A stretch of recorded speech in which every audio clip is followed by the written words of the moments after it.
खाकीचा काळा कारनामा, गुन्हा नोंदवण्यासाठी पैशांची मागणी, 3 पोलिसांच्या गैरकृत्याचा एसीबीने केला पर्दाफाश। पोलीस ठाण्यातच सुरू होता रेड कार्डचा खेळ, लाचेसाठी पोलिसांची सौदेबाजी उघड। अहिल्यानगर जिल्ह्यातील पोलीस दलाला हादरवून टाकणारी आणि खाकी वर्दीची मान खाली घालणारी धक्कादायक घटना उघडकीस आली। कायद्याचे रक्षकच पैशांच्या मोहापायी भक्षक बनल्याचे समोर आले। श्रीगोंदा पोलीस ठाण्यातील 3 पोलीस कर्मचाऱ्यांना लाचलुचपत प्रतिबंधक विभागाने भर दिवसा रंगेहात पकडल्याने पोलीस वर्तुळात एकच खळबळ उडाली। एसीबीच्या जाळ्यात अडकलेल्या लाचखोर पोलीस कर्मचाऱ्यांमध्ये दादा म्हस्के, नितीन गाडगे आणि राजेश जाधव यांचा समावेश आहे। मिळालेल्या खात्रीशीर वृत्तानुसार काही दिवसांपूर्वी घडलेल्या अपघात प्रकरणाची कायदेशीर नोंद करण्यासाठी आलेल्या तक्रारदाराकडून या तिघांनी थेट 10,000 रुपयांच्या लाचेची मागणी केली होती। कायद्याचे पालन करण्याऐवजी पैशांसाठी गुन्ह्याची नोंद रोखून धरल्याचा संतापजनक प्रकार समोर आला।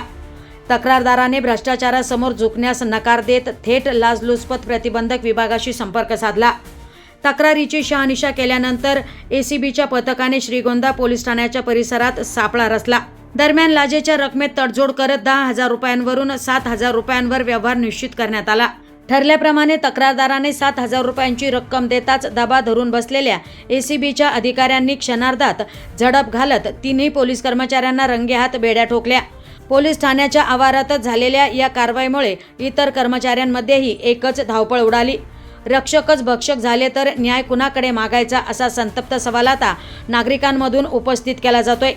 एसीबीच्या या धडक कारवाईमुळे इतर भ्रष्ट अधिकाऱ्यांचेही धाबे दणाणले असून 3 आरोपींविरुद्ध गुन्हा दाखल करण्याची प्रक्रिया सुरू आहे।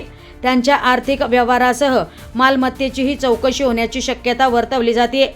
दरम्यान या कारवाईनंतर संतप्त नागरिकांनी पोलीस ठाण्याच्या आवारातच आनंद व्यक्त करत फटाके फोडले आणि पेढे वाटून भ्रष्टाचाराविरोधातील एसीबीच्या कारवाईचे जोरदार स्वागत केले। सध्या हा व्हिडिओ सोशल मीडियावर मोठ्या प्रमाणात व्हायरल होतोय।